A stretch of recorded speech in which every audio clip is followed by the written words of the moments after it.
White paper ప్రాజెక్టుల మీద release చేస్తాం, ప్రాజెక్టుల హ్యాండ్ ఓవర్ మీద చర్చ పెడతాం. 48 గంటలు నువ్వు కోరుకుంటే ఇంకెక్కువ కావాలన్నా తలుపులు మూద్దాం, భోజనాలు అక్కడనే పెడదాం, బట్టలు తెచ్చుకో, మేము వస్తాం. మామ అల్లుడు మీరు ఇద్దరు రాండి, లేకపోతే ఎంబడి కొడుకుని తెచ్చుకొని అవతల మీ బిడ్డ ఉంటే ఆమెను కూడా ఉమ్మడి సమావేశాలు పెడతాం. ఒకవేళ చర్చ చేద్దామంటే శాసన మండలి శాసనసభ ఉమ్మడి సమావేశాలు ప్రత్యేకంగా ప్రాజెక్టుల మీద జలాల మీద చర్చ పెడతాము. మాకెవ్వరు లేరు, నేను మా ఉత్తమ్ కుమార్ రెడ్డి గారు ఇద్దరమే మాట్లాడతాం. సంబంధిత శాఖ మంత్రిగా వారు మాట్లాడతారు, ముఖ్యమంత్రిగా నేను మాట్లాడతా.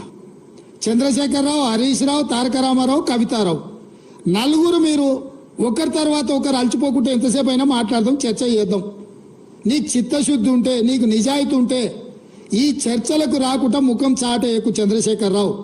రాష్ట్ర ముఖ్యమంత్రి వర్యులు గౌరవనీయులు రేవంత్ రెడ్డి గారి ప్రెస్ కాన్ఫరెన్స్ ఒకసారి మనం చూస్తే మితిమీరిన అహంకారం, అబద్ధాలు, అర్ధసత్యాలు, సంస్కారం లేనటువంటి భాష, వికారమైనటువంటి ధోరణి, వితండవాదం తప్ప ఇంకేం కనిపించలేదు.